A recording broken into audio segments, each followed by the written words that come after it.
हो गया ना। गुड मॉर्निंग जी पुत्र जी, गुड मॉर्निंग। चलिए भाई 9:15 हो गए, एकदम ऑन टाइम समय पर आपकी क्लास आज मैंने चालू की है।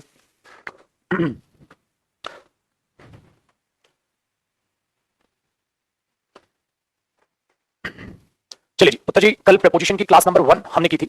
आज प्रेपोजिशन की क्लास नंबर 2 जो है हमारी है, ठीक है। और क्लास नंबर 2 में, प्रेपोजिशन की क्लास नंबर 2 में हमने जो आज सीखना है उसको जरा देखते हैं, परखते हैं, ठीक है। ध्यान दो, कल अरे प्रेपोजिशन मैंने सेव किया था बेटा शायद आपका, वही ओपन कर लेते हैं।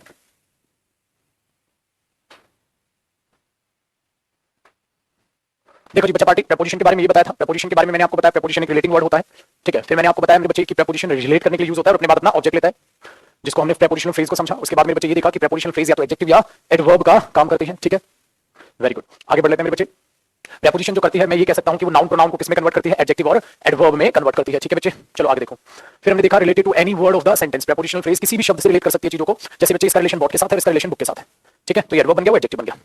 अब बेटा इस कॉन्सेप्ट से हमने चीजों को स्टार्ट करना है, जो अभी मैं आपको कराऊंगा। तो यहां तक अगर मैं वाइंड अप करूं बेटा, तो मैं ये बोलूंगा ठीक है, मैं ये बोलूंगा प्रेपोजिशन एक रिलेट करने वाला वर्ड है जो अपने बाद नाउन या प्रोनाउन लेता है, या कह सकते हो प्रेपोजिशन नाउन या प्रोनाउन से पहले यूज होकर एक प्रेपोजिशनल फ्रेज बनाती है और उस प्रेपोजिशनल फ्रेज को सेंटेंस के किसी भी वर्ड से रिलेट करती है। और प्रेपोजिशनल फ्रेज या तो एडजेक्टिव या एडवर्ब का इस्तेमाल किया जा सकता है। आगे देखो बेटा, अब हमने इस कॉन्सेप्ट में जरा चीजों को सीखना है, जो कॉन्सेप्ट अब मैं आपको करा रहा हूं, ठीक है। इस कॉन्सेप्ट में क्या है लाली जी जान, जरा ध्यान से सुनना बेटा, बातचीत बिल्कुल मत करना, घर पे भी और ईयरफोन लगा के क्लास को देखा करो, ठीक है। देखो जी पुत्र जी ध्यान से देखो बेटा, याद रखना जब आप प्रेपोजिशन का इस्तेमाल करते हैं, प्रेपोजिशन साथ साथ कॉपी करना सबको। Preposition is used according to the meaning या कॉन्टेक्स्ट। बेटा मीनिंग या कॉन्टेक्स्ट के हिसाब से प्रेपोजिशन यूज की जाती है। आप बोलोगे सर इस बात की मीनिंग क्या है, मायने क्या है, ध्यान से सुनो बेटा। जहां आप एक प्रेपोजिशन यूज कर सकते हैं वहां आप बाकी प्रेपोजिशन भी यूज कर सकते हैं।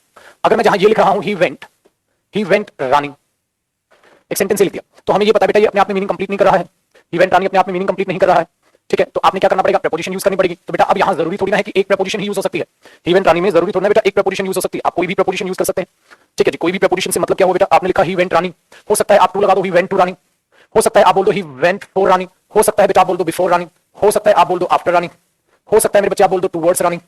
तो इस तरीके से आप बहुत सारी प्रेपोजिशंस वहां यूज कर सकते हैं। तो बेटा सवाल ये पैदा हुआ, कई बार बच्चा क्या रट के चलता है, कि जो प्रेपोजिशन उसने सुनी है, समझी है, पढ़ी है, वहां पर वही चिपका देता है। बेटा टेक्निकल तौर पे देखा जाएगा कि वहां किस प्रेपोजिशन का मीनिंग है, एग्जाम में वो सेंटेंस क्या कहने की कोशिश कर रहा है। इस तरीके से आप जब चीजों को देखते हैं तो चीजें बेहतर हो जाती हैं, ठीक है। चलो जरा ध्यान से देखते हैं मैंने क्या बोला। मैंने बोला ही शुड वेट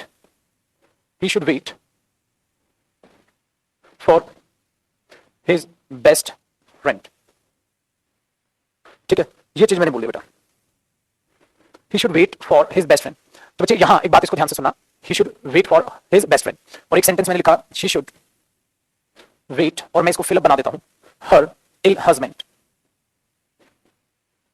अब पुत्र जी एक बात बताएं, अगर मैं यहां पहला ऑप्शन आपको दे देता हूं for, दूसरा ऑप्शन दे देता हूं on, तीसरा ऑप्शन दे देता हूं without, चौथा ऑप्शन दे देता हूं before, और मैंने बोला बेटा इन चारों ऑप्शंस में से कौन सा ऑप्शन करेक्ट होगा, कमेंट योर आंसर्स। बताओ जी पुत्र जी चारों ऑप्शंस में से कौन सा करेक्ट होगा। वेरी गुड, मेरे सारे छोटे बच्चों ने बोला फॉर यूज हो जाएगा, बहुत प्यारे बच्चे। तुम्हारा जितना होशियार बच्चा मैंने आज तक नहीं देखा। छोटे ध्यान दे, सुबह सुबह डांट खाने वाले काम। बेटा ध्यान देना, अभी अभी मैंने तुम्हें कुछ समझाया, तुमने मेरी बात सिर्फ सुनी, या सुबह सुबह नशा करके बैठे हुए हो, न जाने कौन सा नशा करते हैं। हाँ बेटा सुबह सुबह नशा कर लिया तुमने, सुबह सुबह नशा करके बैठे हो। छोटे एक बात को ध्यान से समझ मेरे बच्चे, ध्यान से समझ। अगर वेट के बाद मैं फोर लगाता हूं, तो बेटा वेट के बाद जब फोर प्रेपोजिशन आती है, इसका मतलब होता है पुत्र जी इंतजार करना। तो वेट फोर का मतलब क्या होता है बेटा, इंतजार करना, ठीक है। तो वेट फॉर का मतलब क्या हुआ, इंतजार करना, पहली बात हुई। अब बेटा वेट विदाउट वेट बिफोर तो कुछ होता नहीं है, तो भाई ये दो ऑप्शन तो कट गए भाई, वेट विदाउट, ठीक है, वेट बिफोर कोई सेंस नहीं, रेलेवेंट, ठीक है। बेटा फोर और ऑन है, अगर मैं यहां फोर लगा के देखता हूं तो बेटा क्या आया, शी शुड वेट डैश, मतलब फॉर हर इल हस्बैंड। बेटा उसके हस्बैंड क्या है, बीमार हैं, ठीक है। अब यहां ध्यान दो, और यहां क्या लिखा हुआ है फोर, तो she should wait for her ill husband, उसे अपने बीमार पति का इंतजार करना चाहिए। क्या बेटा इस सेंटेंस के कोई मायने हैं, बताओ बेटा, उसे अपने बीमार पति का इंतजार करना चाहिए। मैं तब तक स्क्रीन ठीक करता हूं, मुझे ये बताओ मेरे बच्चे, क्या इस सेंटेंस के अपने आप में कोई मायने है या मैं डंडा उठाऊं। क्या इस सेंटेंस के अपने आप में कोई भी मायने है बेटा, उसे अपने बीमार पति का इंतजार करना चाहिए, कोई मायने नहीं है ना। तो लड्डू सिंपल सी बात है मेरे बच्चे, ये चीज भी गलत है। तो बेटा जो आपने सुना है जरूरी थोड़ी ना वो आएगा, जो आपने सुना है वो थोड़ा ना जरूरी आ जाएगा। तो ध्यान से सुनो बेटा। अब आप बोले सर हमें तो वेट ऑन का मतलब ही नहीं पता, बेटा मतलब बाद में जान लोगे, बट इस पॉइंट से मेरा कहने का मकसद ये था कि जो प्रेपोजिशन आपने सुनी है छुटकू भिड़ते ही वो मत लगाया करो, चीजों को सोचा करो, क्या क्या वो चीज लॉजिकल सेंस कर रही है। चलो बेटा वेट के बाद आएगा यहां ऑन, आंसर हुआ ऑन। अब आप पूछोगे सर वेट ऑन का मतलब क्या होता है। बेटा वेट ऑन का मतलब होता है टेक केयर करना, ओ मेरे बच्चा, वेट ऑन का मतलब क्या हुआ? टेक केयर करना। तो बेटा उसे बीमार पति की क्या करनी चाहिए? ध्यान रखना चाहिए, ख्याल रखना चाहिए, देखभाल करनी चाहिए। तो बेटा ये तो लॉजिकल मीनिंग में आता है, लॉजिकल समझ आता है। बट अगर आप वेट फॉर लगाओगे तो बेटा वो तो बिल्कुल भी मजेदार चीज नहीं हुई। ठीक है, तो ये याद रखना। अब आप बोलोगे सर ये चीज तो याद करनी पड़ेगी। बिल्कुल मेरे बच्चे याद करनी पड़ेगी, कोई दिक्कत नहीं है, याद करेंगे। ठीक है, ये चीज है। बट जो जहां सीखते चले जाएं उन चीजों को वहां डेवलप करते चले जाओ। तो इस बात से, इस कॉन्सेप्ट से क्या सीखा बच्चा पार्टी? ये सीखा बेटा preposition is used according to meaning, context. Meaning और कॉन्टेक्स्ट के हिसाब से यूज करो। जहां एक प्रेपोजिशन आ सकती है वहां कोई भी प्रेपोजिशन आ सकती है बेटा, मान लिया। बट लॉजिकल सोचो बच्चा पार्टी, जहां जो फिक्स है वो मत चेपो, वरना तुम यहां फोर लगाओगे, उसे अपने बीमार पति का इंतजार करना चाहिए। बीमार पति का इंतजार मतलब क्या? मरने का। कहते हैं तुम्हारा पति बीमार है, तुम्हें इंतजार करना चाहिए। कहते हैं क्या टपकने का? पागल हो गए? क्या मीनिंग दे रहे हो भाई साहब? ठीक है, तो इन चीजों को जरा ध्यान से सोचो। ठीक है बच्चा पार्टी, कॉपी करो। इस कॉन्सेप्ट से मेरा मतलब ये था। कॉपी साथ साथ रखना चुटकू, कॉपी साथ साथ रखिए बेटा।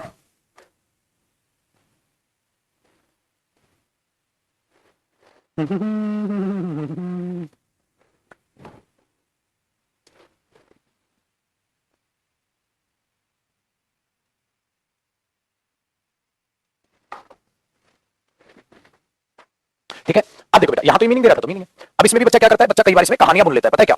सर सपोज करो उसका पति हॉस्पिटल में दिखाने गया हो अपने आप को, उसकी वाइफ बाहर खड़ी हो, उसकी वाइफ बाहर खड़ी हो, उसका पति जो है हॉस्पिटल अपने आप को दिखाने गया हो, तो उसकी वाइफ घर थोड़ी ना जाएगी, अपने बीमार पति का इंतजार ही तो करेगी ना सर।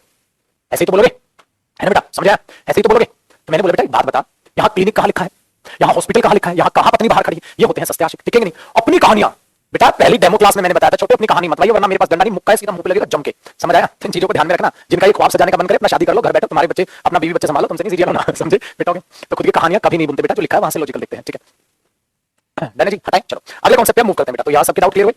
ठीक है, चलो अगला कॉन्सेप्ट देखो जी, बड़ा ही प्यारा है, किसी को बताना नहीं। ठीक है ना? किसी को कानो कान खबर नहीं होना चाहिए कि हमने इतना प्यारा कॉन्सेप्ट पढ़ा है। ध्यान से सुनना बेटा, ध्यान से सुनना बच्चे। किसी भी एडवर्ब से पहले, किसी भी एडवर्ब से पहले आप प्रेपोजिशन यूज मत किया करो। ठीक है, ध्यान से सुनना बेटा। किसी भी एडवर्ब से पहले आप प्रेपोजिशन यूज मत किया करो। मेरे बच्चे मैंने ये लिखा एडवर्ब, और एडवर्ब के लिए नो नीड। बेटा किसकी नीड नहीं? प्रेपोजिशन की। आप काट दोगे, और बिल्कुल जैसे मैं नोट्स बनवा रहा हूं आप ऐसे ही नोट्स बनाएंगे। ठीक है डन है? चलो तो एक बात को जरा ध्यान से समझो। नो नीड का मतलब हुआ एडवर्ब को प्रेपोजिशन की जरूरत नहीं होती। ठीक है डन है जी? एडवर्ब को प्रेपोजिशन की जरूरत नहीं होती। क्यों? भगवान को भगवान की जरूरत नहीं है। मतलब प्रेपोजिशन एडवर्ब बनाने के लिए यूज की जाती है। प्रेपोजिशन एडवर्ब बनाती है, तो जो पहले से ही एडवर्ब है उसको काहे की प्रेपोजिशन? याद आया कल की क्लास? मेरे बच्चे मैंने क्या बताया था? जरा चीजों को लॉजिकल सोचो। अगर मैं बोलता हूं he went to Mumbai, he went to Mumbai, अगर मैं ये लिखता हूं बेटा, तो टू प्रेपोजिशन हुई, मुंबई उसका ऑब्जेक्ट हुआ, और छोटे दोनों के दोनों मिलकर, बच्चे दोनों के दोनों मिलकर, ठीक है, इसमें ऐड कर रहे हैं वेयर। गया तो गया कहां? तो आपने इसको क्या बोला? Adverb phrase. बेटा इस एडवर्ब फ्रेज को किसने बनाया? प्रेपोजिशन। तो मैंने कल एक बात लिखवाई थी, तुम्हें मेरे शब्द याद होंगे क्या? एडवर्ब नाउन या प्रेपोजिशन, प्रेपोजिशन नाउन या प्रोनाउन को एडवर्ब में कन्वर्ट करने का काम करती है। Preposition is used to make an adverb. तो बेटा याद रखना, preposition is used to make an adverb. Preposition एक एडवर्ब बनाने के लिए इस्तेमाल की जाती है। अगर प्रेपोजिशन एडवर्ब बनाने के लिए इस्तेमाल की जाती है, अगर कोई पहले से ही एडवर्ब हुई तो काहे की प्रेपोजिशन? आन दो बेटा। जैसे एग्जामिनर ने एक आंसर दिया और बोला कि ही वेंट, ठीक है, मैंने लिखा, इसमें लिख लेते हैं ही वेंट ऑन यस्टरडे। ठीक है, यही काम कर लो, ही केम ऑन यस्टरडे। ठीक है, और मैंने लिखा ही केम ऑन मंडे। तो मेरे बच्चे जरा बातचीत को ध्यान से सुनिएगा।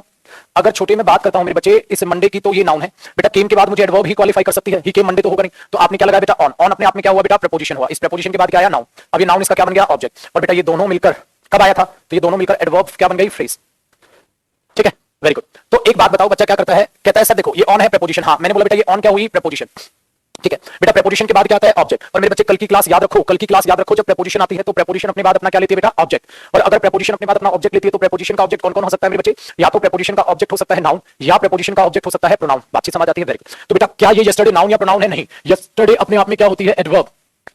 यस्टरडे अपने आप में क्या होती है? एडवर्ब। बेटा जब यस्टरडे ऑलरेडी एडवर्ब है तो महाराज कितनी एडवर्ब बनाओगे? पागल हो गए हो? ये एडवर्ब बनाने का काम कर रही है। हाँ, वो ऑलरेडी एडवर्ब है। और बेटा प्रेपोजिशन के बाद तो उसका ऑब्जेक्ट नाउन या प्रोनाउन आता है। हाँ, बट ये तो एडवर्ब है, प्रेपोजिशन के बाद एडवर्ब थोड़ी ना आएगी। तो प्रेपोजिशन तो एडवर्ब बनाने का काम करती है। हाँ, वो कहेगी भाड़ में जा, तो मैं तो पहले से एडवर्ब हूं। हाँ, मुझे तेरी जरूरत नहीं है। ठीक है, मुझे तेरी जरूरत नहीं है। इसने प्रेपोजिशन को बाहर फेंक दिया कि मैं ऑलरेडी एडवर्ब हूं। एडवर्ब ऑफ टाइम होती है यस्टरडे, आप सबको पता है। जब वो ऑलरेडी एडवर्ब है मेरे बच्चे, तो उसको किसी भी प्रेपोजिशन की जरूरत नहीं है। So there is no need to use a preposition for an adverb, because preposition is used to convert prepositional phrase into an adverb. ठीक है, अगर आप उसको ऐसा करते हो तो ये बदतमीजी है सरासर, वो भी सुबह सुबह, तो आप इसको उड़ा दोगे। और ये डायरेक्ट बनेगा सेंटेंस क्या बेटा? ही केम यस्टरडे। और ये डायरेक्ट सेंटेंस क्या बन जाएगा भाई? ही केम यस्टरडे। बोलो बेटा, बातचीत समझ आती है? प्यारे बच्चे हैं। तो अब ये समस्या सर हमें कैसे पता चलेगा कोई शब्द एडवर्ब है? बेटा ये तुम्हारे बचपन के पाप है, धोएंगे, क्योंकि बचपन से बच्चे ने पढ़ी होती है यार एडवर्ब। ठीक है, ही केम हियर देयर। ठीक है, ये सारी चीजें सिंपल होती है।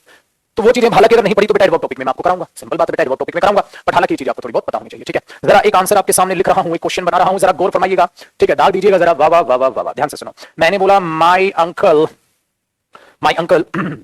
my uncle has lived in abroad, my uncle has lived in abroad for the last 5 years। जरा गौर फरमाइएगा छोटे, क्या इस सेंटेंस में कोई एरर दिखाई दे रहा है? ओह माय गॉड, ये लड़के ना भाई साहब मेरे को जीने देने के हंसा के मार देंगे। कह रहा है सर ये कैसे पता चलेगा कब कौन सी प्रेपोजिशन आ गई? अरे प्रभु यही तो सारा प्रेपोजिशन पढ़ेंगे, निकम्मे रुक जा, अभी सारा का सारा यही तो है। कहता सर ये कब पता चलेगी कि कौन सी प्रेपोजिशन कब आएगी, कौन सी कब आएगी? ये तो सारा का सारा प्रेपोजिशन टॉपिक चल रखा है। एक सेकंड में बता दूं, आंखें बंद करके, ठीक है, आंखें बंद करके छत के बिल्कुल किनारे पे खड़े होकर यूं करना, अपने आप पता चल जाएगी कौन सी प्रेपोजिशन कहाँ आएगी। सुबह सुबह मजे ले रहा यार, अरे कौन सी प्रेपोजिशन कहाँ आएगी, तो पूरा टॉपिक तो यही है, वही तो पढ़ते चलेंगे। अभी पहले प्रेपोजिशन को जान ले क्या होती है, बताओ, ध्यान से सुनना बेटा, वेरी गुड, सभी बच्चों ने किया जी सही आंसर। बेटा जो अब्रॉड होती है वो एडवर्ब होती है, कहाँ रहता है? अब्रॉड रहता है, ठीक है जी। अब्रॉड जो होती है वो ये चीज होती है, तो ये गलत हो गया। और अब्रॉड का मतलब होता है इन फॉरेन, ठीक है, तो ऑटोमेटिकली उसमें ऑलरेडी जो चीज इंक्लूडेड है, इन लगाने की जरूरत है नहीं है, ठीक है, इन लगाने की जरूरत नहीं है। तो my uncle has lived abroad for the last 5 years, ठीक है जी। चलो कॉपी करो बेटा, फिर आगे की बातचीत करते हैं, फिर आगे की बातचीत करते हैं। कल टेलीग्राम पे पीडीएफ किसकी थी बेटा? अपडेट रख लिया करो, मैं क्यों बताऊं आप किसकी थी? निकम्मे, यूट्यूब पर मैंने सीएचएसएल का पेपर कराया था परसों, वो उसकी पीडीएफ थी, ठीक है। दूसरी चीज, आज कल बेटा मैंने कल, मैं देखता हूं इस पे अगर चल रहा होगा तो मैं तुम्हें दिखा देता हूं, वरना पिटने के तो काम तुम इतने करते हो कि सुबह सुबह बिन पूछे 2-4 डंडे तुम्हें मार दें, सुबह सुबह बिन पूछे मार देने चाहिए। अरे कहां चला गया बेटा? ये ध्यान दो, कल की अगर आप क्लास देखोगे वीडियोस में जाके, तो मैंने कल ये सीएचएसएल का एक पेपर कराया था और कल मैंने ये क्लास ली थी। इस क्लास को आप ध्यानपूर्वक देखेंगे तो कल इसमें मैंने नाउन की प्रैक्टिस कराई थी, और बेटा इतने गजब तरीके से नाउन के लेवल मैंने कराए थे, जिन बच्चों ने नाउन में से पढ़ा है, पीडीएफ चेंज करके अलग क्वेश्चंस मैंने कराए थे, पीडीएफ चेंज करके अलग क्वेश्चंस मैंने वहां कराए थे, पीडीएफ चेंज करके अलग क्वेश्चंस मैंने कराए थे। तो ये देखो इतने बढ़िया बढ़िया बेहतरीन वहां कॉन्सेप्ट्स कराए थे नाउन के। तो जिनका नाउन नहीं हुआ है, जब होगा तब होगा, ठीक है, और जिनका नाउन हो चुका हो, ठीक है, वगैरह, वो प्रैक्टिस कर लेना। तो इस बात को याद रख लेना। तो ये प्रैक्टिस कल कराई थी मैंने 9:30 बजे रात को। तो बेटा सब्सक्राइब करके बेल आइकन प्रेस करके रखो यूट्यूब का, ताकि नोटिफिकेशन पहुंचे, तुम लोग लेट ना हो। ये कल की बेहतरीन क्लास थी भाई साहब, ठीक है। जिन्होंने ये कल ली होगी क्लास, बड़ा मजा है। हाँ बेटा, नोट्स इसके टेलीग्राम पे अभी इसलिए नहीं डाले क्योंकि आज रात को या कल रात को भी 9:30 बजे क्लास होनी है। अभी आज रात को करेंगे 9:30 बजे फिर से क्लास, ठीक है। तब जो है जब ये पीडीएफ में खत्म कर लूंगा, इसमें अलग एरर्स हैं, आपके पीडीएफ में अलग एरर है, ठीक है। तो ये चीजें, तो जिनका नाउन नहीं हुआ है वो भी अपना कोशिश करो, कुछ पल्ले पड़ेगा, जिनका हो गया बेटा उनको तो पल्ले पड़ेगा। ये सीएचएसएल के लिए मैंने मुहिम चलाई हुई है, ठीक है पुत्र जी। तो लाइव लिया करो अपना, कल नोटिफिकेशन नहीं आया सर, ध्यान दे लिया, क्यों नहीं आया? बेल आइकन प्रेस करके रखो, तुम छोड़ देते हो क्लास। चलो जी पुत्र जी, my uncle has lived abroad for last year, ये कांसेप्ट है। तो बेटा एडवर्ब को प्रेपोजिशन की जो है जरूरत नहीं होती, क्योंकि एडवर्ब ऑलरेडी एडवर्ब में कन्वर्जन हो चुकी है, तो उसको प्रेपोजिशन नहीं, ठीक है। चलो जी आगे बातचीत को ध्यान से सुनते हैं, आगे बातचीत को ध्यान से सुनते हैं। देखो बेटा अगला मैटर क्या, अगली बातचीत है। अब बच्चे प्रेपोजिशन और प्रेपोजिशन से रिलेटेड आपने बहुत सारी बातें सीखी। अब एक कांसेप्ट और आगे बढ़ते हैं और आगे चीजों को देखने की कोशिश करते हैं। इस कांसेप्ट पे जरा मूव करना और चीजों को ध्यान से सुनने समझने की कोशिश करना। बेटा ध्यान से सुनना, कई बार हम क्या करते हैं, जब आप वर्ब यूज करते हैं, जब आप वर्ब यूज करते हैं, ठीक है, तो आप उसका ऑब्जेक्ट उसके बाद लिखते हैं। जब आप वर्ब यूज करते हैं तो आप उसके ऑब्जेक्ट का जिक्र उस वर्ब के बाद करते हो, ठीक है। सब बेटा बिल्कुल सही आपने बोला, हाँ जी सर। और बेटा जब आप प्रेपोजिशन भी यूज करते हैं, जब आप प्रेपोजिशन भी यूज करते हैं, तो आप उसका ऑब्जेक्ट भी उसके बाद लिखते हो। तो बेटा ये काम हुआ प्रेपोजिशन का, आपने बोला बिल्कुल सर, ठीक है। अब यहां बात बहुत ज्यादा समझने की है, अच्छे से परखने की है, उस चीज को एक बार ध्यान से समझ, ठीक। आपने बोला हाँ सर हम बिल्कुल ऐसा ही करते हैं, हम बिल्कुल ऐसा ही करते हैं। अब मैंने एक सेंटेंस लिखा बेटा, I want an apple to eat. मैंने एक सेंटेंस लिखा बेटा, I want an apple to eat, मुझे एक एप्पल चाहिए खाने के लिए, ठीक है। ध्यान से सुना, मैंने बोला बेटा I want an apple to eat, मुझे एक एप्पल चाहिए खाने के लिए।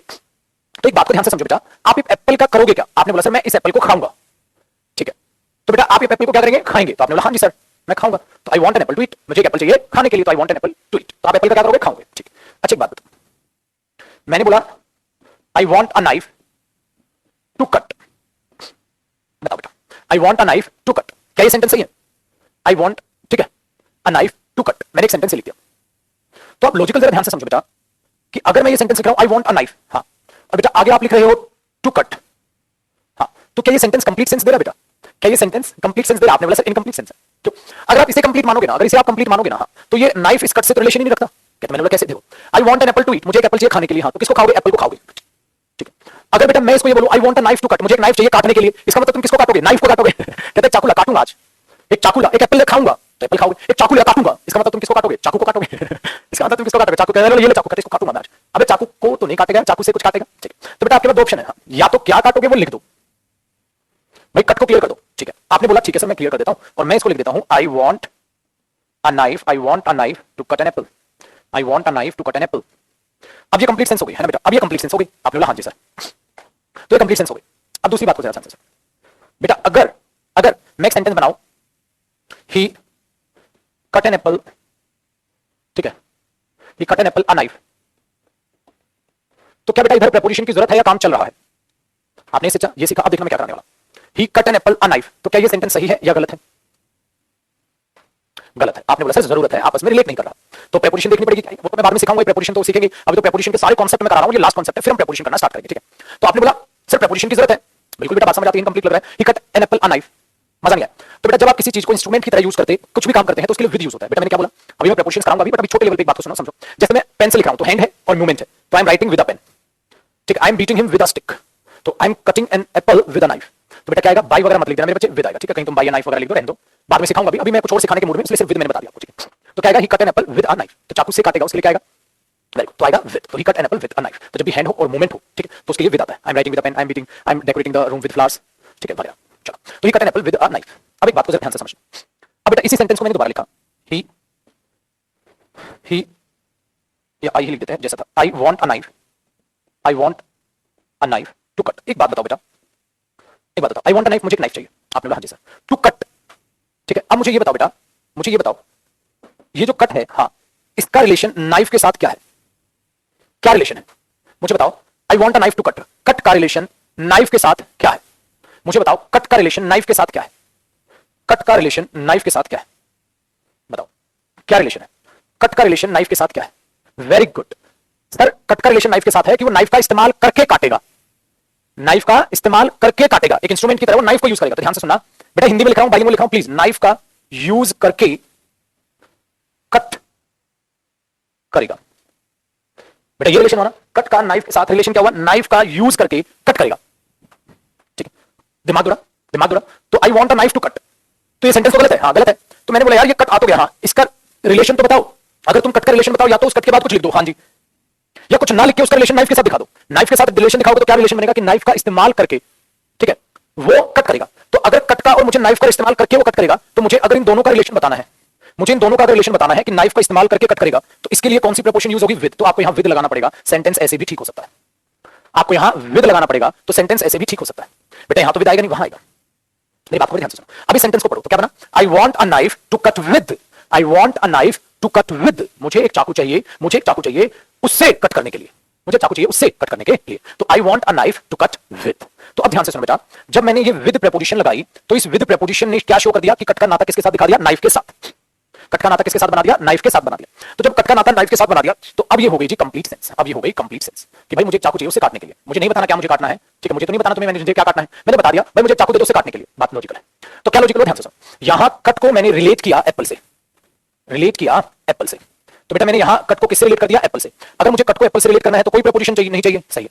तो मीनिंग पूरा हो गया, कट को खाली मत छोड़ो। तो या तो कट को रिलेशन कर दो एप्पल से, मतलब कुछ ऑब्जेक्ट लिख दो, पेपर में एरर यही आएगा, पेपर में एरर यही आएगा कि ये गलत है भाई, यहां एरर आएगा। या तो कट को रिलेशन दे दो कोई सब्जेक्ट की जगह, मतलब कोई ना कोई इसके एक्सप्लेनेशन ऑब्जेक्ट लिख दो, या मेरे बच्चे पहले आए उस ऑब्जेक्ट से उसको रिलेट कर दो। बट ये नाइफ और ये कट आपस में रिलेट नहीं कर रहा।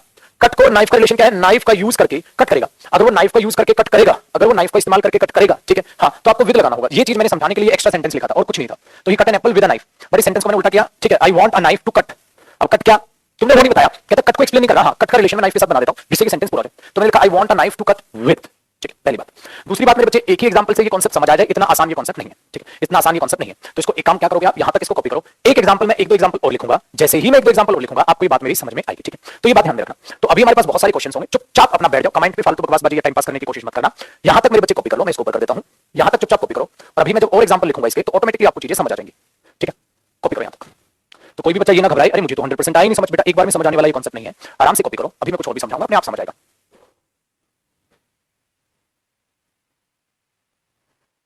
बुबई करके कोई बच्चा कहता सर मजा नहीं आ रहा, मजा लेने के लिए औकात होनी चाहिए, समझने की औकात तेरी है नहीं समझने की, तो कहां से तेरे को मजा आ जाएगा, औकात बना अपनी पहले। एक अनपढ़ आदमी जब पढ़े लिखे आदमी में आ जाएगा ना, तो ऐसे ही मुंह के बल घिसड़ा घिसड़ा घूमेगा वो, ठीक है बेटा, कॉपी हुआ। चलो अब एक एग्जांपल और सीखो बेटा, तब आपको ये चीजें समझ आएंगी। ध्यान से सुना बेटा, मैंने बोला आई वांट, ऐसे करो, I live a rented house. तो एक बात बताओ बेटा, क्या ये सेंटेंस सही हुआ, या लिव और हाउस को रिलेट करने के लिए बताओ, इस लिव वर्ब का इस रेंटेड हाउस से क्या लिंक है, इस लिव वर्ब का रेंटेड हाउस से क्या लिंक है? बताओ बेटा, इस लिव वर्ब का रेंटेड हाउस से क्या लिंक है? आपने बोला सर वो जो मैं हूं, हाँ वो रेंटेड हाउस में रहता है। हाँ तो बेटा लिंक बनाने के लिए क्या होगा? वो रेंटेड हाउस में रहता है, ठीक है। तो रहता है तो बेटा आपको इन प्रेपोजिशन लगानी होगी। तो क्या रिलेशन बना बेटा? बन गया सर। लिंक रिलेशन ये हो सकता है यार, रहने का और घर का क्या लिंक हो सकता है यार? रहने का घर का पेंट करेगा घर? नहीं सर, रहेगा घर में। हाँ तो रहेगा घर में तो इन लगाना पड़ेगा, ठीक है। तो बेटा क्या बना? I live in a rented house, बिल्कुल सेंटेंस सही हो गया। चलो अब कुछ ऐसा कर कमाल कि ये आगे आ जाए और ये वर्ब पीछे आ जाए मतलब ध्यान से सुन मेरे बच्चे, कुछ ऐसा कर कमाल कि ये रेंटेड हाउस आगे आ जाए और लिव वर्ब कहीं पीछे चली जाए। तो जरा ध्यान से सुनना, मैंने बोला I want a rented house, I want a rented house, ठीक है। I want a rented house to live, हो गया जी कमाल, ठीक है। बताओ बेटा, बताओ जी पुत्र जी, I want a rented house to live. अब सोचो, अब क्या किया बेटा? एग्जामिनर ने कुछ उल्टा करके बोल दिया। क्या? देखो ये वर्ब है, हाँ जी sir, I want a rented house to live, ठीक है, ठीक है। अब यार उल्टा पुल्टा कर दिया आपने। क्या? I want a rented house to live, मुझे एक रेंटेड हाउस चाहिए, ठीक है, मुझे एक रेंटेड हाउस चाहिए रहने के लिए। अच्छा किसमें रहोगे? तो बताओ बेटा किसमें रहोगे? रहोगे किसमें? क्या इसका कोई जिक्र? किसमें रहोगे? आपने बोला सर घर में रहेंगे। ये देखो वर्ब पीछे है, उसका रिलेशन आगे है, उल्टा पुल्टा हो गया यार। वर्ब पीछे आ गई है, हाँ उससे पहले ही उसका रिलेशन आ गया यार। ये उल्टा पुल्टा कर दिया आपने तो जानबूझ के। मतलब क्यों कर दिया सर आपने जानबूझ के? उल्टा पुल्टा कंफ्यूज करने के लिए। एग्जामिनर आपको कंफ्यूज करेगा तो आपको लॉजिकल मीनिंग सोचना है कि I want a rented house to live. तो एक बात बताओ, अगर मैं लिव को रेंटेड हाउस को रिलेट करूंगा तो मुझे क्या चाहिए होगी? प्रपोजिशन। तो मैंने बोला भाई इनको रिलेट करने के लिए क्या चाहिए? Need a preposition, we need a preposition, ठीक है। अगर मुझे यहां प्रपोजिशन चाहिए, हाँ तो फिर लगाओ बेटा। अब ये इन आते ही इसका रिलेशन इससे बन गया। तो बेटा ये सही सेंटेंस क्या बना? बताओ सही सेंटेंस क्या बना? I want a rented house to live in, I want a rented house to live in, I want a rented house to live in, ठीक है जी, बहुत अच्छा बच्चे। अब एक बात को सीखो, क्या सर मैं इस सेंटेंस को एक और तरीके से लिख सकता हूं? बेटा ध्यान से सुनना, मैंने बोला I want to live in a rented house, आप इसको ऐसे लिख दो बेटा। चलो जी, आप उत्तर जी आपको एक बात समझाता हूं, ध्यान से सुनो। I want to live in a rented house. अब देखो क्या हो बेटा, हमने इस तरीके से पढ़ना सीखा है, हमने सीधा सीधा तरीके से पढ़ना सीखा है। बट भाषा क्या करती है बच्चे? भाषा क्या करती है? भाषा क्या करती है? चीजों को उल्टा पुल्टा कर देती है। अब अगर आप इसके मीनिंग को देखोगे, इसके मीनिंग को देखोगे, ठीक है, इसके मीनिंग को देखोगे, इसके मीनिंग को देखोगे, तो रूट तो आपको सेम ही सेंस देता हुआ नजर आएगा, ठीक है। ध्यान से सुनो, आई वांट टू लिव, मैं चाहता हूं रहना, इन अ रेंटेड हाउस, एक रेंटेड हाउस में। हाँ मैं चाहता हूं एक रेंटेड हाउस रहने के लिए। हाँ तो भाई तुम्हें एक रेंटेड हाउस चाहिए रहने के लिए, इसका मीनिंग क्या हुआ? वेरी गुड, तुम्हें एक रेंटेड हाउस चाहिए उसमें रहने के लिए। हाँ और इसमें क्या चाहिए? तुम्हें रहना एक रेंटेड हाउस में। हाँ तो एक रेंटेड हाउस चाहिए रहने के लिए, तुम्हें रहना एक रेंटेड हाउस में। यार बात तो बराबर हुई घूम फिर के, ठीक है। बट ये उल्टा पुल्टा हो क्यों है? उल्टा पुल्टा इसलिए हो रहा है बेटा, देखो लिव यहां है, हाँ, और इसका रिलेशन किससे करना है? रेंटेड हाउस से।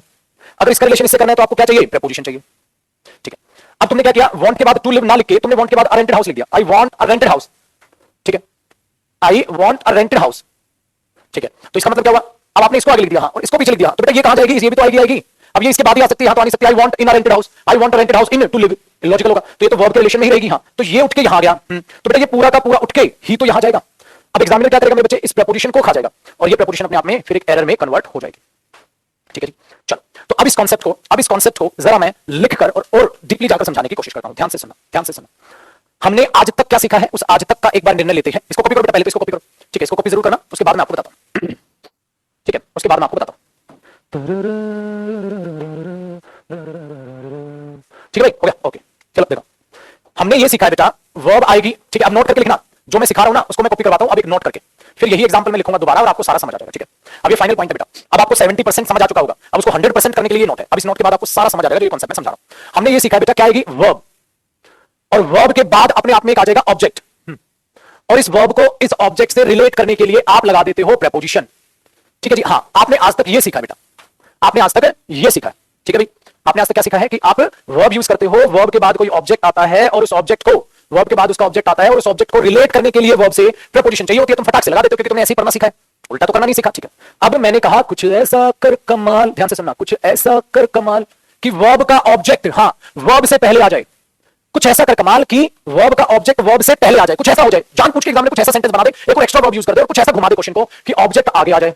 आपने बोला ठीक है सर, और इस ऑब्जेक्ट की रिलेटेड वर्ब उसके बाद में आ जाए, मतलब ये रिलेटेड वर्ब इसके बाद में आ जाए। हाँ तो यार कुछ तो शर्म कर, अरे तूने इसको आगे लिख दिया, हाँ इसको आगे लिख दिया, हाँ तो प्रीपोजिशन की रिक्वायरमेंट थोड़ी ना खत्म हो जाएगी। अब भी तुम्हें इसको क्या करना पड़ेगा? इससे रिलेट करना पड़ेगा, हाँ, और रिलेट करने के लिए क्या होगा? Need a preposition. हाँ तो बेटा ये जो प्रीपोजिशन है ये तो यही आएगी, फिर ये प्रीपोजिशन तो इधर ही आएगी, इतना भी लिखने की जरूरत नहीं है, मैं यहां बता देता हूं। तो ये प्रीपोजिशन भी तो इधर आएगी भाई, जब इस वर्ब को पीछे आए हुए ऑब्जेक्ट से रिलेट करना पड़े, वर्ब को पीछे आए हुए ऑब्जेक्ट से रिलेट करना पड़े, और आपको अगर प्रीपोजिशन की जरूरत पड़े तो पागल इंसान जो यहां कर रहा है वही तो यहां बेवकूफ करना है, जो तू यहां कर रहा है वही तो यहां करना है, और करना क्या तुम्हें? दोबारा समझ, अगर मैं ये कहता हूं मेरे बच्चे I want to live in a rented house, ठीक है, और बेटा मैं यहां से ये इन हटा दूं, अगर मैं यहां से ये इन हटा दूं तो तुम बोलोगे तो रिलेट नहीं हो रहा, I want to live a rented house, तो तुम यहां इन लगा दोगे, I want to live in a rented house. हाँ बट मैंने सेंटेंस को घुमा दिया, मैंने लिख दिया I want a rented house, I want a rented house, मेरे को रेंटेड हाउस चाहिए। हाँ और फिर तुमने पीछे टू लिव लिख दिया, हाँ तो मेरे बच्चे जैसे अब तुमने इसको ऐसे रिलेट किया, हाँ तो इनकी जरूरत पड़ी, तो पागल जब ऐसे रिलेट करेगा तो उसकी तो जरूरत पड़ेगी, चाहे तो रिलेट ऐसे कर, हाँ मैं तुम्हें सिखा रहा हूं ऐसे, तुमने सिखाया वर्ब के बाद में आए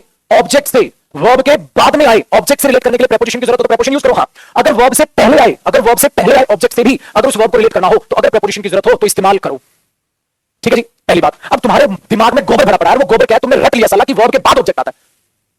अब मैं टीचर्स उन किताबों का क्या करूं जिन्होंने तुम्हारे दिमाग में ये गोबर भर दिया, मैं कैसे निकालूं यार उसको, वो भी साला कैमरे के सामने खड़ा होकर कैसे निकाल दूं, मैं सामने तुम हो तो तुम्हें कूट दूं, गुस्से मार दूं, डंडे मार दूं, तुम्हें समझा दूं, अब तुम अपनी बुद्धि भ्रष्ट करके बैठे हुए हो, तुमने बचपन से रट लिया कि वर्ब के बाद ऑब्जेक्ट आता है, वर्ब से पहले सब्जेक्ट आता है, मेरे बच्चे मैं कैसे निकालूं, वो घुस गया गोबर तुम्हारे दिमाग में। अबे ये भाषा है, इसको बेवकूफ ऐसे बोल, देख मीनिंग क्या है, तू ऐसे रिलेट कर रहा है और ऐसे रिलेट कर रहा है, बात तो बराबर हुई, प्रेपोजिशन थोड़ी ना खा जाएगा तू, वरना ये इससे रिलेट कैसे होगी, समझ आया? तो ध्यान से सुनो, मैंने कहा था ये लास्ट हथियार है, इससे समझ आएगा, इससे समझ आएगा, तो ध्यान से मेरे साथ साथ एक बार रिवाइज करो बेटा, ठीक है ध्यान से निकलो। मैंने बोला वर्ब के बाद आए ऑब्जेक्ट से अगर वर्ब रिलेट करनी पड़े और प्रेपोजिशन की जरूरत हो तो यूज करो, जो पहले सिखाया, ये चीज मैंने आपको पहले सिखाई, वर्ब के बाद आए ऑब्जेक्ट से अगर वर्ब को रिलेट करने की जरूरत पड़े तो प्रेपोजिशन करो, हाँ बट ये भाषा है, ऐसा भी हो सकता है कि वर्ब से रिलेट किया जाने वाला ऑब्जेक्ट किसी तरह पहले आ गया, बेचारी वर्ब पीछे आ गई, अब उसको वापसी रिलेट करना है तो प्रोसेस तो वही होगी, जो प्रेपोजिशन की जरूरत है वो रिलेट करो, ठीक है जी, सिंपल सा फैक्ट ये है। इसलिए मैंने बोला वर्ब के बाद आए ऑब्जेक्ट से रिलेट करने के लिए अगर प्रेपोजिशन की जरूरत है तो यूज करो, अगर ऑब्जेक्ट पहले आ गया, हाँ वर्ब बाद में आ रही है और बाद में आई हुई वर्ब को पहले ऑब्जेक्ट से रिलेट करना है, अगर प्रेपोजिशन की जरूरत है तो यूज करो, प्रेपोजिशन वही यूज होगी जो ऐसे यूज हो रही थी वो ऐसे भी यूज होगी, सिंपल है, ठीक है जी। देन है, अब आगे जरा ध्यान से सुनो बेटा, आगे ध्यान से सुनो, अब अगर मैं ये बोलूंगा बेटा आई, ठीक है, want a knife to cut, अब उस सेंटेंस को दोबारा देखो बेटा, कट तो बाद में आया, हाँ ये वर्ब है, हाँ इसको रिलेट करना है मुझे पहले आए हुए ऑब्जेक्ट से, हाँ तो ये डायरेक्ट रिलेट है, प्रेपोजिशन चाहिए, आपने बोला चाहिए कट अ नाइफ, नहीं कट विद अ नाइफ होता है, तो बेटा यहां विद लगा दे।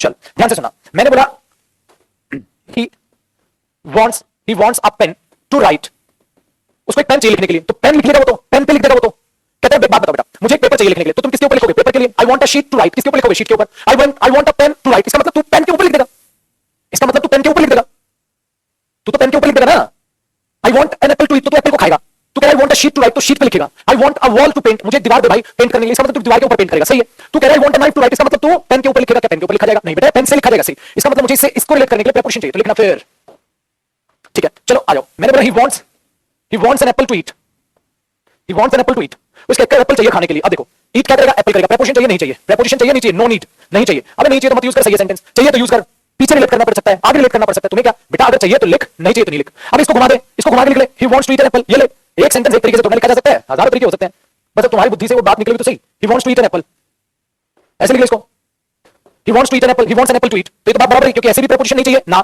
तो ऐसे भी नहीं चाहिए, हाँ अगर वो ऐसे चाहिए तो फिर वैसे भी चाहिए, सिंपल सी सेंस है। चलो बेटा कॉपी करो, और अभी किसी को ना समझ आया ना बेटा फ्यूचर खतरे में, चल इतना बेहतरीन तुम्हें कोई नहीं पढ़ाएगा पूरी जिंदगी में, मेरी गारंटी है,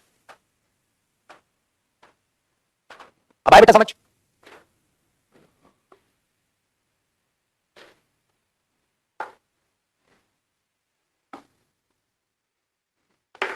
अब आया, वेरी गुड, ये हुई ना बात, ऐसे आएगा ना समझ बेटा। एक बात याद रखना, जब तक खुद पे गुस्सा करना नहीं सीखोगे ना, जिंदगी में कुछ सीखोगे नहीं, खुद पर गुस्सा करना सीखो। बच्चा क्या कहता है कि सर समझ नहीं आया, मैंने बोला यार मैंने तो बस समझाया, अगर तेरे को समझ नहीं आया दीवार में से मार, अपने मुंह पे खुद थप्पड़ मार, अपने आप को खुद बेल्ट मार, बट अपने आप को सजा देनी सीख कि हजारों बच्चों को आया तो मुझे क्यों नहीं आया, इसका मतलब मेरा दिमाग मेरा शरीर ढीठ हो गया है, वो समझना नहीं चाह रहा है, उसको पिटाई की जरूरत है। बेटा भारतवर्ष की, इंडिया की, पूरे वर्ल्ड से डिफिकल्ट पढ़ाई है, आप सब इस बारे में जानते हैं, बाहर प्रैक्टिकल नॉलेज पढ़ा दी जाती है, ड्राइवर बनना है तो ड्राइविंग सिखाएंगे, इंडिया में ऐसा नहीं है, अगर तुम्हें ड्राइवर भी बनना है भाई साहब तुम्हें पहले किताबों से निकलना होगा, समझ आई चीजें, तुम्हें पहले किताबों से निकलना होगा, तो वही चीजें अपने पास है। आज का समय ऐसा है तुम्हें कोई और नहीं पीट सकता, कोई और तुम्हें पीट नहीं सकता, वरना मेरे बच्चे मेरे से लिख के ले लो, तुम कामयाब हो जाओ, तुम कामयाब हो जाओ। एक पिता, यहां मैं किसी पिता का निरादर नहीं कर रहा, मैं सिर्फ एक बात को कहने की कोशिश कर रहा हूं, मेरी बातों को अगर दिल से समझने की कोशिश करना बेटा, मैं बहुत गहराई की बातें बहुत कम करता हूं, बहुत कम मैसेज में करता हूं, मेरी बात को ध्यान से समझना। अगर एक पिता का नेचर एक गाय की तरह हुआ तो उसका बेटा सांड बनेगा, नाश करेगा वो दुनिया का। अगर एक पिता सांड रहा वो अपने बच्चे को गाय बना देगा, संस्कारी बना देगा। इसलिए कहते हैं पिता को स्ट्रिक्ट होना चाहिए, अगर पिता स्ट्रिक्ट नहीं रहा, गाय की तरह नेचर का मतलब क्या होता है बेटा, अगर पिता सॉफ्ट रहा उसकी औलाद बिगड़ेगी, अगर पिता स्ट्रिक्ट रहा, औलाद गलत चलती हुई नजर आई, उसको कूटा, सही रास्ते पे लेकर आ गया, उसका बच्चा कामयाब होगा। इसलिए बोला जाता है मां भले ही सॉफ्ट कॉर्नर हो पर पिता हमेशा स्ट्रिक्ट होना चाहिए, तब जाके औलाद संवरती है। भगवान ने मां को दर्जा दिया है कि वो बच्चे को पालेगी प्यार प्रेम से, पिता को दर्जा दिया गया है कि वो बच्चे को सुधारेगा। जब राह चलते ठोकर लगती है, सपोज करो तुम हो, तुम्हारी मां है, ठीक है, तुम्हारे पिता है, तुम जा रहे हो मार्केट में, तुम्हें ठोकर लग गई, तो मां का काम है बेटा चोट तो नहीं लगी, और पिता का काम है गधे देखकर चलता क्यों नहीं है तू, ये पिता है ये मां है, मां संभालेगी मेरे बच्चे को कहीं चोट तो नहीं लगी, पिता बोलेगा तेरा ध्यान कहां था, तो देखकर चलता क्यों नहीं है, तुझे ठोकर लगी तो लगी क्यों, बेटा समझ जा, जिंदगी में ठोकरों से सीखना स्टार्ट कर दे। अगर आज ठोकर लगी है तो अगली बार तुझे ठोकर ना लगे, समझ जाना रास्ते पे ठोकरें हैं, संभल कर चलना है बेटा, ये पिता है। तो पिता का रोल पिता निभाता है, मां का रोल मां निभाती है, और गुरु माता और पिता का कॉम्बिनेशन है। गुरु तुम्हें प्यार से भी समझाएगा और गुरु तुम्हें डांट से भी समझाएगा। पहले के समय पे ऐसा होता था, गुरु डंडे से कूटते थे तो पहले के बच्चे ज्यादा पढ़ते थे, आजकल के नहीं है भाई। कहीं ना कहीं फिर टीचर्स लोग भी सेल्फिश हो जाते हैं, छोड़ यार माननी नहीं है तो मैं क्या कहूं। अच्छे अच्छे टीचर्स का भी मैंने ऐसा नेचर देखा है कि वो भी अपना नेचर बदल लेते हैं, कहते हैं यार मानते ही नहीं है बच्चे, छोड़ना यार, फिर क्या बोलूंगा। बच्चे कहते हैं सर फीस दे दी, खत्म हुआ आपका काम भी, मेरा खत्म हुआ, मैं पढ़ूं ना पढ़ूं, मेरे घर वालों की टेंशन है, आपका क्या काम। तो कहीं ना कहीं टीचर्स भी फिर बचना स्टार्ट कर देते हैं, जब बच्चे ही सीरियस नहीं है तो मैं क्या कर लूंगा। बट बेटा इस बात को अपने दिमाग में गहराई से बैठा लो, मेरा नेचर कतई ऐसा नहीं है। मैं मां और बाप का कॉम्बिनेशन हूं अपने स्टूडेंट्स के लिए। प्यार से भी पढ़ाऊंगा, डांट के भी पढ़ाऊंगा, और हर गुरु को ऐसा होना पड़ेगा समाज को अगर सुधारना है, स्टूडेंट्स को अगर कुछ अचीव करना है। इसलिए बेटा मां से मां के गुण लो, पिता से पिता के गुण लो, तभी संस्कारी बनोगे, तभी लाइफ में कामयाब होगे। और गुरु हमेशा आप लोगों के साथ है, गुरु की रिस्पेक्ट रखो, मां बाप की रिस्पेक्ट रखो अगर जीवन में कामयाब होना है। और दूसरा, अपनी रिस्पेक्ट अपनी नजरों में भी रखो। अगर तुमसे कोई गलती होती है तो मां बाप या गुरु बाद में डांटेगा, पहले खुद को खुद भी डांटना सीख लो। ऐसा मुझसे हो कैसे गया, ऐसा मुझसे हो कैसे गया, मैं खुद क्यों नहीं संभला। जो खुद की गलतियों से खुद सीखना स्टार्ट कर दे, उससे महान कोई नहीं है। खुद नहीं सीखा, मां बाप या गुरु ने सिखा दिया। तो कहीं ना कहीं ये कहते हैं हम लाइफ में सबसे पहले मां बाप या गुरु आते हैं। मैं कहता हूं सबसे पहले बेटा आप खुद आते हो, जो खुद की ठोकरों से खुद की गलतियों से सीखना खुद स्टार्ट कर देगा। हर वक्त मां बाप आपके साथ नहीं हो सकते, गुरु आपके साथ नहीं हो सकते। मेरी डांट फटकार आपके साथ रहेगी, दिल तक छुएगी बातचीत को, अगर आप सीरियसली चीजों को लोगे। तो इसलिए मैंने बोला कभी कभी मैं ऐसे खुल के थोड़ा बहुत बैचेज में समझा देता हूं, क्या पता यार किसके दिल पर कब ठेस लग जाए और कब उसकी जिंदगी सवर जाए। इस जीवन में अगर कितने नंबर ऑफ हजारों स्टूडेंट्स को पढ़ाया है बेटा लाइफ में, कितनों की जिंदगी सवरती है देखी है। इसलिए मैं कहूंगा सही के साथ रहोगे सही सीखोगे, गलत के साथ रहोगे गलत। तो दोस्तों का साथ रखो, अच्छे दोस्तों के साथ रहो, बुरे दोस्तों को छोड़ो या सुधारने की कोशिश करो। नहीं सुधरे छोड़ दो भाई, तो अपनी जगह सही है, मैं अपना काम करता हूं। आई होप तुम्हारे दिमाग में बातें गई होंगी, थोड़ी ज्यादा सीरियसली दिल से समझने की कोशिश करना। चलो अब आगे बढ़ते हैं। डन बेटा, बहुत बढ़िया, ये हुई ना बातचीत।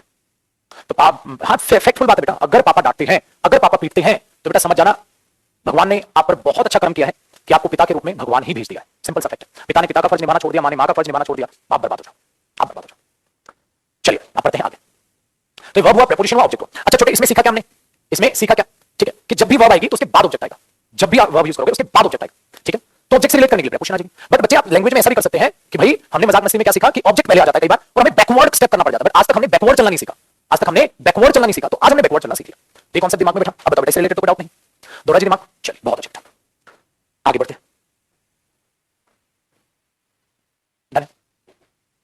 आइए जी, इस कॉन्सेप्ट को बेटा ध्यान से समझना, एक सेकंड रुकना।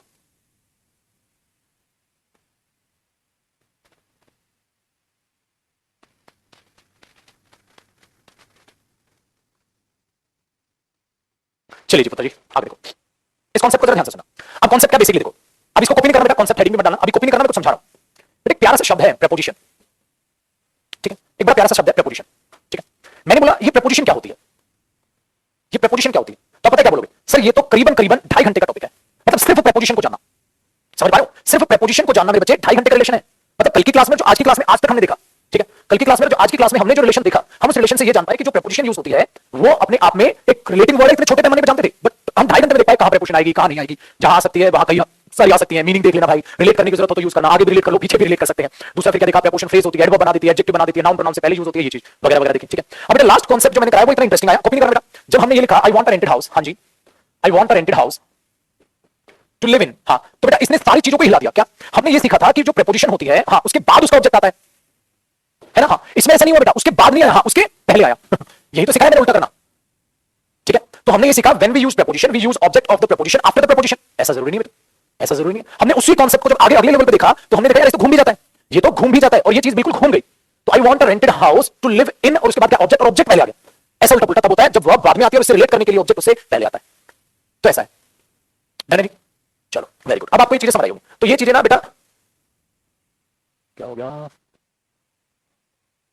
ध्यान से समझनी है, ध्यान से ही परखनी, डन है। चलो तो ध्यान से सुनो बेटा। ओवरऑल सारा प्रीपोजिशन, सारी प्रीपोजिशन से रिलेटेड सेपरेट कॉन्सेप्ट्स खत्म हुए, सारा प्रीपोजिशन और सारे प्रीपोजिशन से रिलेटेड कॉन्सेप्ट्स खत्म हुए।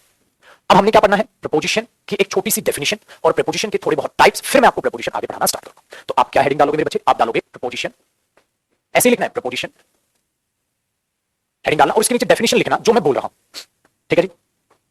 देखो preposition is used, preposition is used before a noun pronoun, preposition is used, preposition is used before a noun or pronoun, before a noun or pronoun to relate that noun or pronoun, to relate that noun or pronoun to any other word of the sentence, to ये वाला बेटा, to any other word, to any other word, to any other word of a sentence,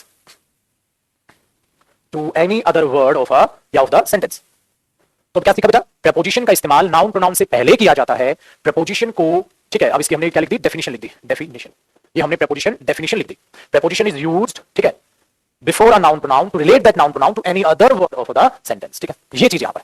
but ये definition इसकी common definition होती है। फिर हमने देखा यार इसमें बहुत सारी ऐसी चीजें कि प्रेपोजिशन प्लस उसका ऑब्जेक्ट अपने आप में क्या बनता है, एक प्रेपोजिशनल फ्रेज बनती है, वो किसी भी वर्ड से रिलेट करती है, प्रेपोजिशन फ्रेज एडवर्ब या एडजेक्टिव का काम करती है। बट छोटे लेवल पे मैंने उसकी एक छोटी सी डेफिनेशन आपको दी और उसकी डेफिनेशन वो सारे कॉन्सेप्ट्स थे, ठीक है। देन आपने डेफिनेशन लिखी, फिर ब्रैकेट में लिखना प्लस प्लस का ऑल कॉन्सेप्ट्स, प्लस लिखना all concepts that we did, मतलब उसकी डेफिनेशन में बेटा all concepts that we did, सारे कॉन्सेप्ट जो हमने किए थे, ठीक है, सारे कॉन्सेप्ट जो हमने किए थे वो भी आते हैं, तब जाके उसकी कंप्लीट डेफिनेशन तैयार होती है। एक लाइन में वो बड़ी अधूरी डेफिनेशन होती है।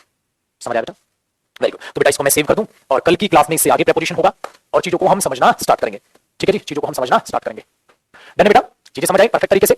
बहुत प्यारे बच्चे हैं, बहुत बढ़िया। तो जितना भी प्रेपोजिशन हुआ है आप मुझे रिवाइज करके मिलोगे कल, ठीक है। दूसरी बात बेटा, जैसे बच्चा पूछा था सर प्रेपोजिशन में मतलब ये टाइमिंग कब तक रहेगा? प्रेपोजिशन की टाइमिंग करीबन आपका 6 अप्रैल तक रहेगा, करीबन, ठीक है। 7 अप्रैल से बेटा नया बैच आ रहा है इंग्लिश का, 7 अप्रैल से। उस नए बैच की टाइमिंग 9 to 10:30 ही रहेगी, इसलिए जो आपका ये एक्स्ट्रा टाइम चलेगा प्रेपोजिशन तब तक हम खत्म कर लेंगे आराम से। तो 7 अप्रैल से इंग्लिश स्पेशल का नया बैच आएगा 9 to 10:30, तब तक हम प्रेपोजिशन को आराम से, हाँ ठीक है, खत्म कर लेंगे। तो एक एक्स्ट्रा टाइम प्रेपोजिशन के लिए इसलिए बनाया गया था, ठीक है। तो किसी भी आपके फ्रेंड को ज्वाइन करना है तो ये बैच ज्वाइन कर सकता है, फाउंडेशन बैच होगा, ठीक है। सभी कॉम्पिटिटिव एग्जाम्स के लिए बैच होगा जैसे आपका बैच है, बिल्कुल। और ये बैच नाउन से मैं स्टार्ट करूंगा ये बैच नाउन से मैं स्टार्ट करूंगा, ठीक है जी बच्चा पार्टी। तो ये एक्स्ट्रा क्लास आपकी चलेगी 6 अप्रैल तक, ठीक है। देन बेटा स्पोकन बैच उसके बाद में 15 अप्रैल के आसपास स्पोकन बैच ले आऊंगा, ठीक है। तब तक मेरा जो स्पोकन बैच ऑलरेडी 2 से 3 चल रहा है वो खत्म हो जाएगा। 15 अप्रैल या 20 अप्रैल के आसपास मैं नया स्पोकन बैच लाऊंगा, क्योंकि जब तक मेरा पुराना स्पोकन बैच है वो खत्म हो जाएगा, जब वो खत्म हो जाएगा तो ही मैं नया बैच लेकर आऊंगा। जब मेरा ये पुराना स्पोकन बैच खत्म हो जाएगा, जो खत्म होने वाला है, करीबन उसको 3 महीने हो चुके हैं, तो 1 महीने और है उसमें, हो सकता है उसमें एक्स्ट्रा क्लासेस लूं, तो 20 अप्रैल तक वो करीबन बैच खत्म हो जाएगा, उसी की टाइमिंग पे नया बैच स्पोकन का आपके पास आ जाएगा, ठीक है।